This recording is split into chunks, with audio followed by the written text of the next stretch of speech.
Buenos dias, Wine and Wisdomers, to a special episode of Wine and Wisdom 5. Hi, ladies. How are you? Hi. Good. It's the Wine and Wisdom 3 today. I know, but that's okay. Okay. It's great. It's for a good cause. We're dedicating this episode to breast cancer awareness, since it's Breast Cancer Awareness month of October. So we have our breast cancer awareness t-shirts on with our wine glasses.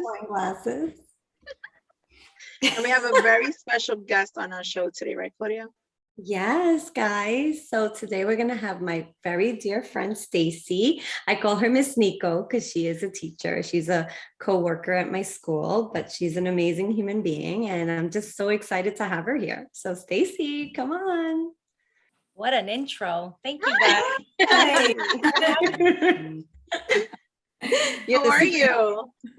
I love the t-shirts. So thank you, girl. I feel like I'm showing you my boobs.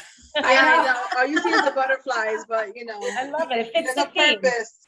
Show the boobs. So how are you today? Good. It's my husband's Awesome. birthday today. We're celebrating. Oh, happy birthday. Thank you. Life is good. That's good. That's what it's all about.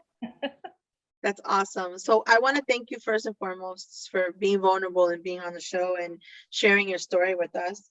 Claudia has told us a little bit about your journey and how you've taken your unfortunate experience with breast cancer and turned it into something positive as far as motivating other people. So tell us a little bit about how you discovered you had breast cancer and how you've taken all those emotions and turned it into something positive. So I got diagnosed in March of this year. So basically, everybody's trying to avoid COVID and dodge all of that. And then I got hit with breast cancer. I went for my mammogram. I feel like, with COVID and not being out and being quarantined, a lot of women have missed it, so I think that's important to, schedule your scans, even though, we're going through a difficult time in this world. I went for mine. They found a little something. They said it's nothing. I'm a little bit aggressive when it comes to my healthcare. So I took it upon myself to go see a breast surgeon, an oncologist. Okay.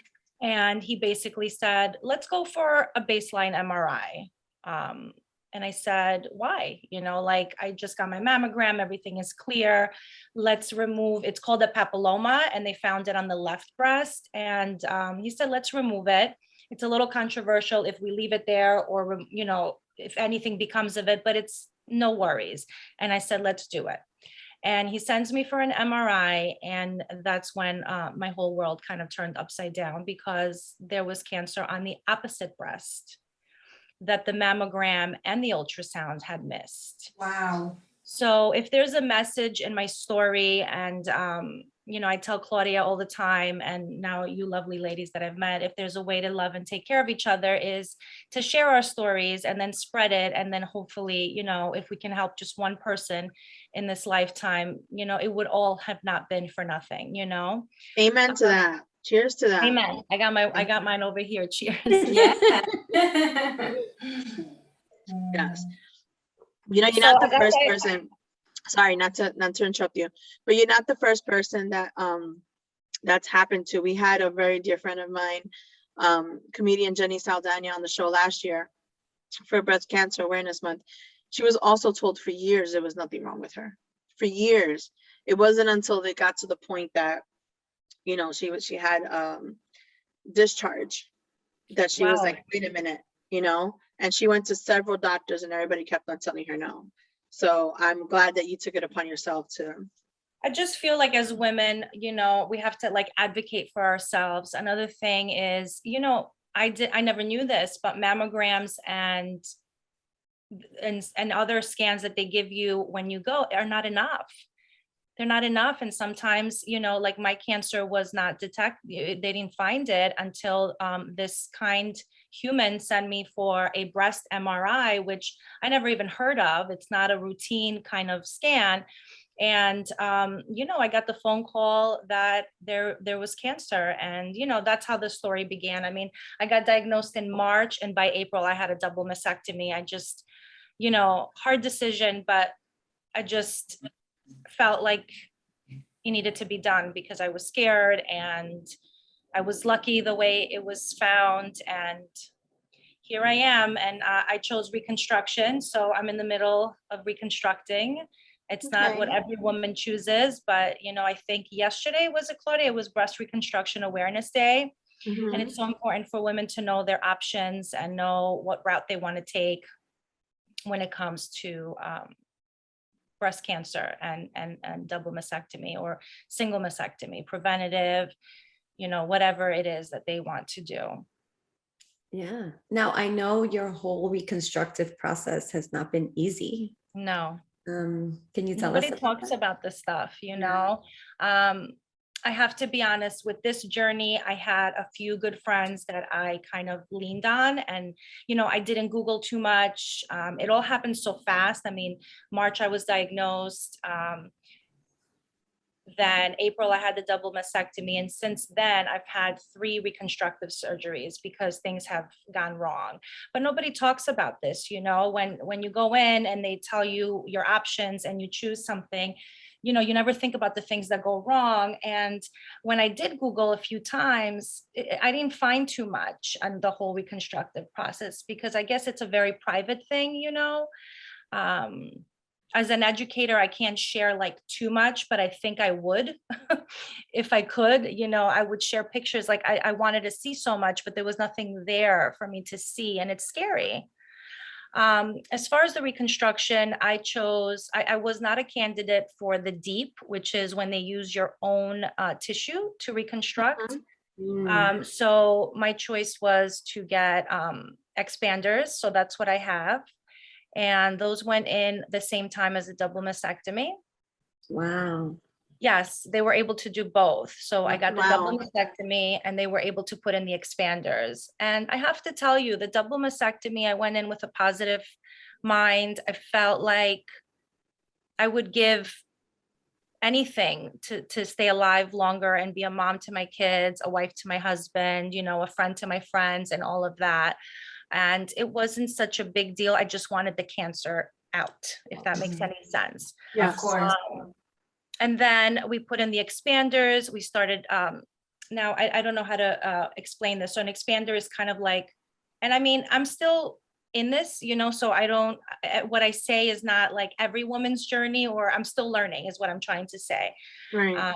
I can only speak from my experience. So the expanders are kind of like these little implants with a port, and they go in and they expand your skin with a needle. And Is it air that they put in there or a liquid? they start with air, and then they start stretching the skin. So the whole point is to create space for an implant so that they can reconstruct breasts. It's amazing. It's like a miracle what they can do. So Wow. they gradually stretch the skin and stretch the skin and stretch the skin. And then they start with putting saline inside this little Okay. balloon, this little fake balloon. What happened with me was my right one, which is the area of, you know, the cancer and all of that, it burst. So then I had to go back in. That's what Claudia was talking about, for another surgery to replace it. We replace it, and I'm talking about drains, pain, you know, surgery. It wasn't Yeah. easy.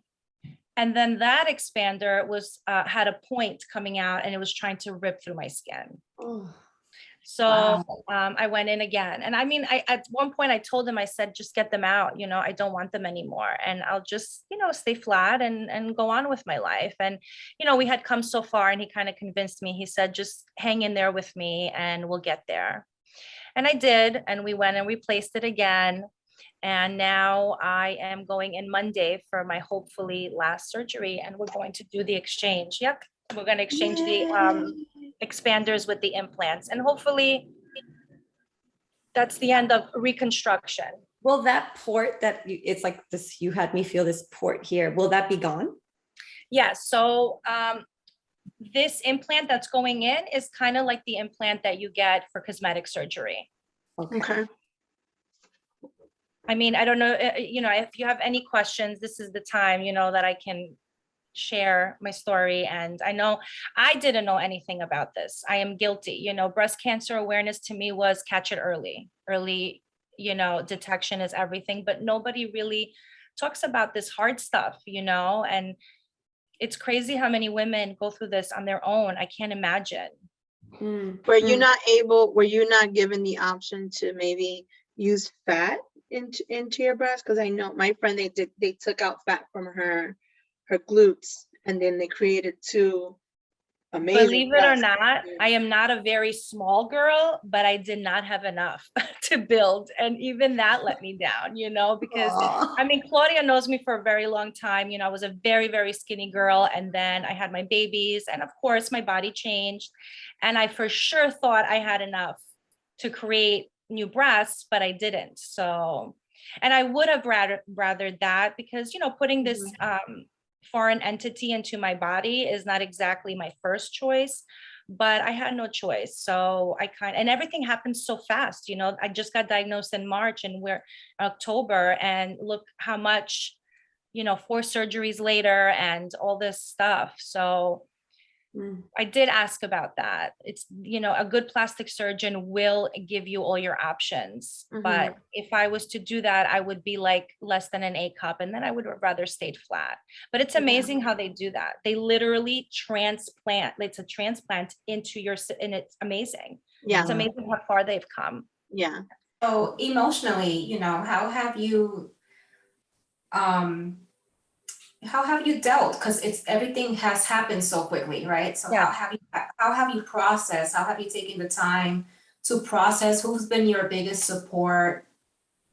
I can't say that in the beginning I was so like, my mom passed away from cancer and she passed away fast. So the kind of cancer that I know is the kind that you don't survive, right? So when I first came into this journey, I would say, I asked my doctor, I said, am I going to die? That was and I, he was a little taken aback and he said, no, he says, we've come a long way and you're going to outlive me. That I'll never forget those words. Yeah.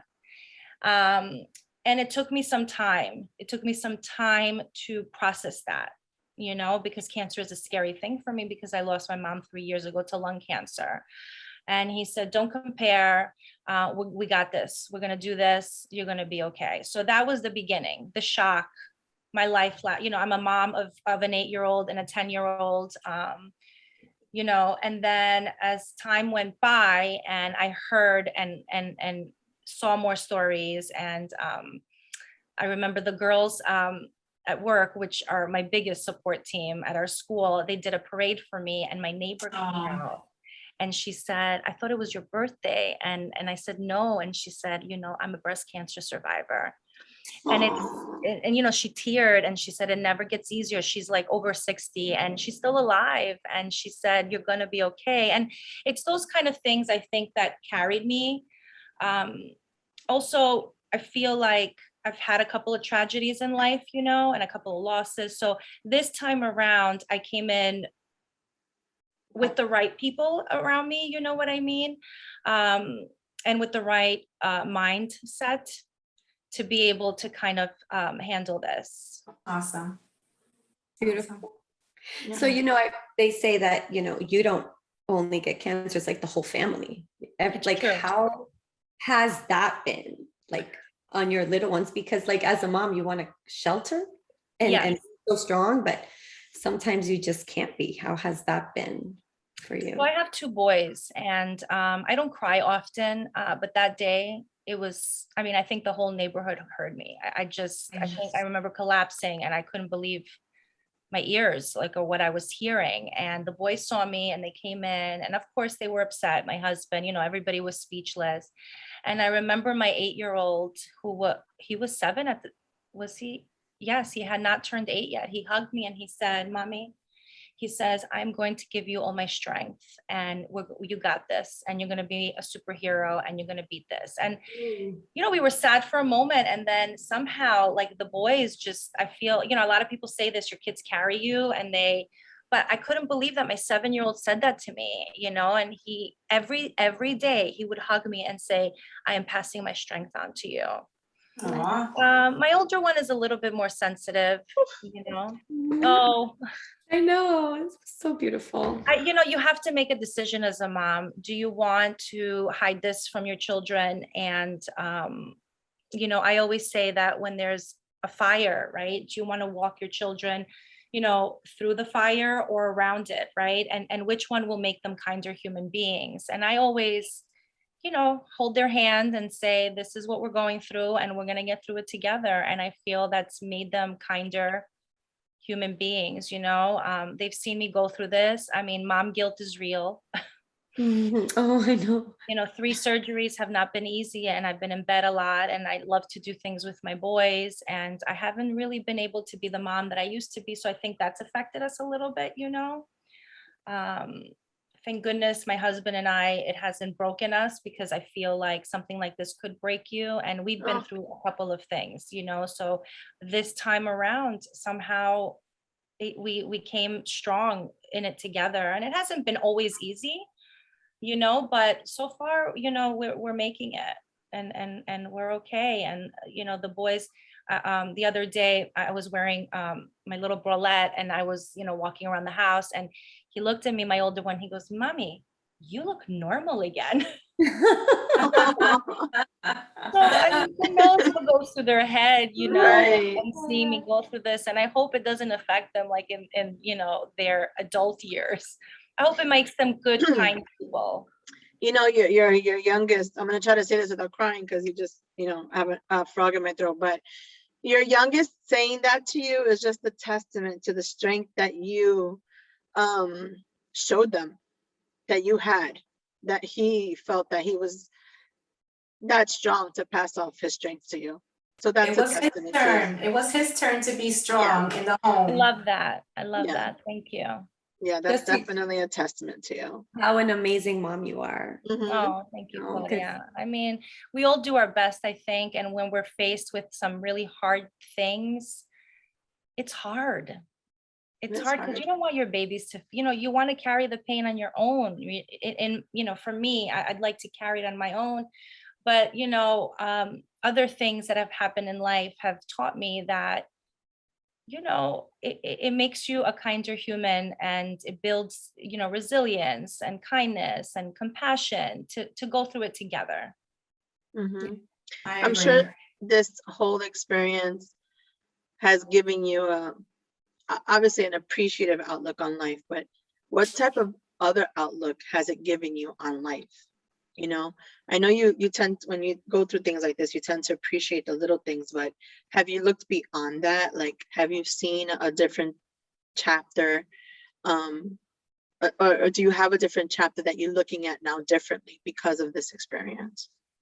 I think rock bottom always like teaches you a lesson. Do you know what I mean? Mhm. I love life. I've always loved life, and just to say I love you to your people, and just wake up each morning and find just one thing that you're grateful for. Because even in tragedy, I guarantee you can find that one single thing and just hang on to it for dear life. And I think that's what's gotten me through this, like, just, it's a bad situation and it's not a good thing. And find one thing to be grateful for. I think it's taught me gratitude. It's taught me to love the people around me, to appreciate the people around me. If I could, I'd get up and go travel, but that's not possible right now. I mean, It will be soon. ideally. You Soon. will be. You will be soon. Soon. You will be. Who knows? You may be traveling to tell your story and educate others on, I mean, why not? If that's how we love and take care of each other. I mean, if there's one message today, and thank you for having me, it is, if you have a gut feeling about anything, just follow it. If you have dense breasts like me, go and share my story and tell your doctor, send me for a breast MRI. If you have history, you know, I don't have any history of breast cancer. I don't have the gene. And this thing, my cancer is hormonal. It feeds off hormones. The Wow. next step for me is removing my ovaries. I know it's a serious thing, but I just want to live. I love my life. I love my children. I love my friends. I love my community. And I want to do everything I can to be here. Do you know what I mean? Mm-hmm. Yeah. A lot of people, I'm back at work. A lot of people say to me, why are you doing this? And for me, it's an honor that I can get up in the morning and make my coffee and go to work and teach my babies and come back and be a mom. You know, it's an honor that I can do that. And until I can't anymore, that's when there's trouble, when I'm stuck home in bed. Wow. No, it's just a different outlook, and you know, something that you've taught me, and I'm sure others, is, you know, to listen. Like, you know, you hear about breast cancer, you hear about child loss, you hear about all these things, but you've truly made me understand, like, and I I'm feel so happy. like for anyone who's going through it, I may not know them, but it's like, you feel and you want to hug. Sometimes you don't know what to say. You just hug. I'm a hugger. I'm like, just give me a hug. I don't know what to say. I love your hugs. It makes you more aware of the world and aware that people Feel are. like, you know, my culture, we don't talk about stuff like you know, shame is real. Like you know, we don't talk about it. I mean, I had an uncle tell me, don't tell anybody, you know, like you just get through this and you don't have, nobody has to know. And I'm like, why? Like, this is not something that I should be ashamed of. Like, I feel like the reason I get through things so well is because I'm able to share it and have the people around me to hold my hand through it, right? And how can I have that if I'm not vulnerable enough to share some things? What I was going to say something, awareness, like raising awareness, I feel is so important, right? Like we have so many opinions about things or not know anything about things. And I feel like awareness is the key to, like, you know, creating like a kinder heart, like, and knowing about things. And you don't have to go through things always to be able to understand, like you just described, right? All it takes is that one person that shares their story, and then you build compassion for other people around you that are going through something. Yeah. And this is not for everybody. You know, I have friends that say, I can't do it. Like, and I'm like, there's no right or wrong way. Just find your one human and stick with them, and just don't hold it inside.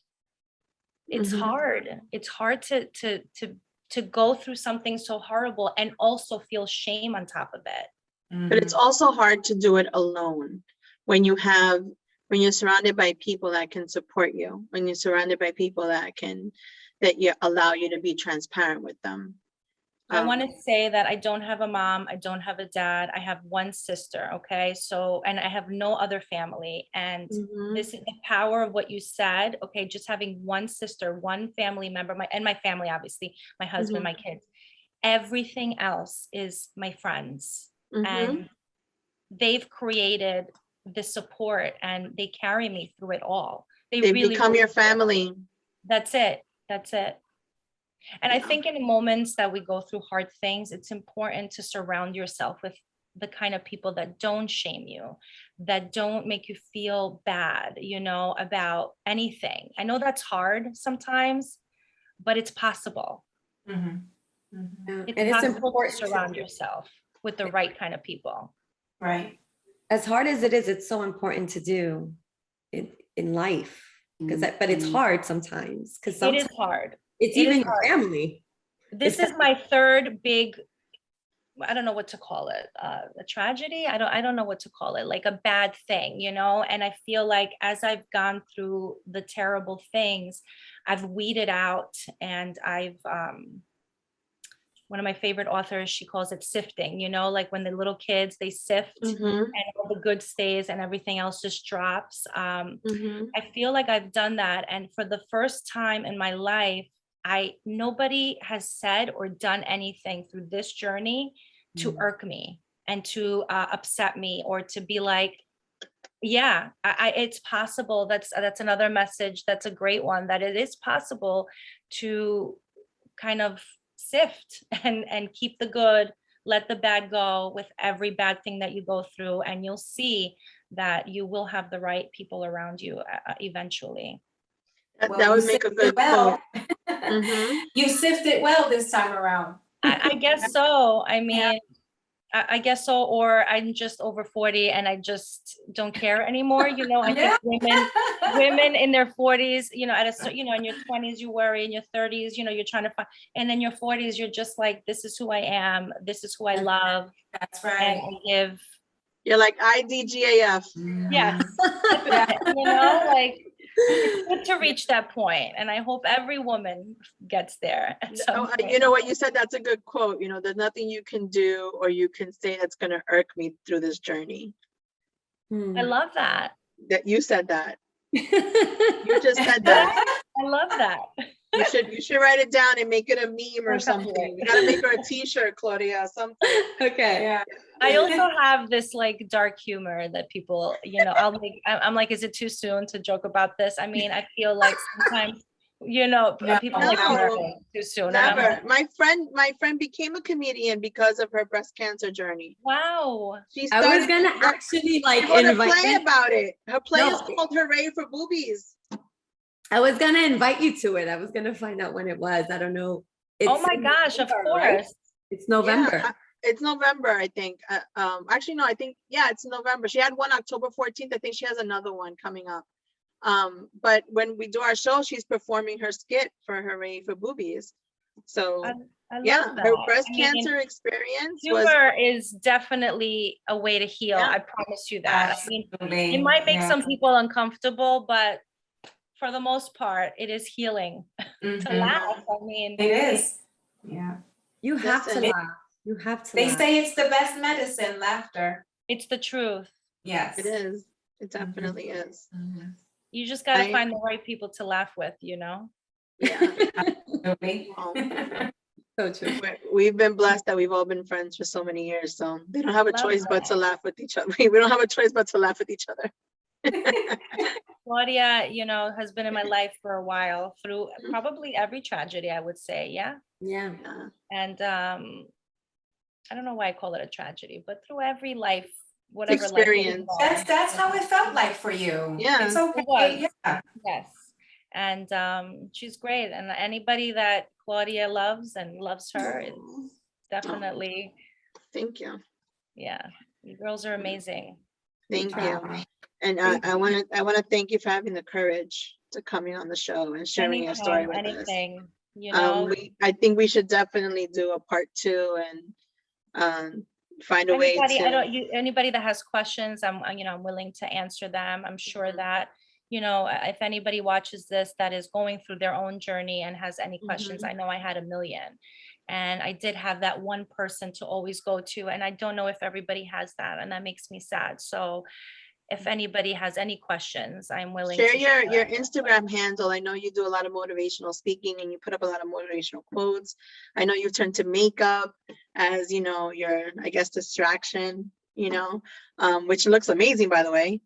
Thanks. I learn from Claudia sometimes. It's so funny because I love to see, but I don't do any of that on myself. I'm like, No. When you're gorgeous like you, it's, you oh, know. please stop it. You're Okay. gorgeous. I mean, makeup is funny because it's another way, you know, when I lost my mom, it's another way I found to heal. Like I turned to color and makeup and it really is healing. Like it's another thing, like find that one thing that makes you happy without feeling shame and just go for it. Do you know what I mean? Like, I don't think a lot of women do that because they're like, well, you know, is this what a cancer patient's supposed to look like? Is this what they're supposed to do? What will people think, you know? But just do it if it makes you happy, whatever it is, whatever heals you. I know my account that you're talking about, I haven't, you know, talked much about breast cancer on there because I'm still in the mess of things, but I started it because of my baby loss and it has over 4,000 followers now. And I do have, it's just, I have a little trouble as an educator of what I can. Yeah. I'm like Right. the most private on private person. Mhm. Like, you know? Yeah. I know, no, it's even hard for me here sometimes. I'm like, I shouldn't talk about that. I teach babies, Mhm. but you know, I mean, you always have to be conscious of some things. Yeah, Mhm. definitely. But we would love to have you back again so you can speak on that journey. Anytime. If you're open, for it. But please share your Instagram handles and any information you would like people to contact you with. And so we can post it. And thank you again for being on the show. Thank You're you, amazing. girls. Thank you. I Thank talked a lot. you. Thank you. I thought I No, was that's what gonna it's talk all it all. about. That's what it's all about. It's so Thank funny. you, girls. It was I nice can't, meeting you. Thank you for having me. What'd you say, Claudia? I said, I can't wait for you to hear this episode because on last time, Norma, my friend Norma, she also came on and she said, that's the first time I heard myself tell my story Mhm. on our show. And she said it was very emotional, liberating for her Yeah. because it was also hard for her. So I wonder if it was also empowering for her. You know, it's Mhm. empowering to be able to tell our stories and have people listen, and women that actually care. I feel like more women need to be supporting each other and just sticking together through things, you know, and I think it'll get easier. yeah, I agree. I absolutely. agree. Toast to Amen. you. Yeah. Cheers. Do you want to share your handle, your Instagram handle with our viewers? Sure. If anybody's interested in words and quotes, What Heals You is my account. WHAT period. No period. Yeah, there is a period. Yeah, there's a period. There's a period. What period heals period you. You. Should have came Awesome. from there. Okay. And they'll Yeah. see your beautiful face on there anyway. Yes. Thank you again so Thank you, much. girl. Thank Thank you. Go you. enjoy your hubby because We it's his cannot birthday. wait Yes. to have you back on our show. Yes, anytime, girls, anytime. Mwah. Keep Thank you. celebrating. Bye, Bye. girls. Bye.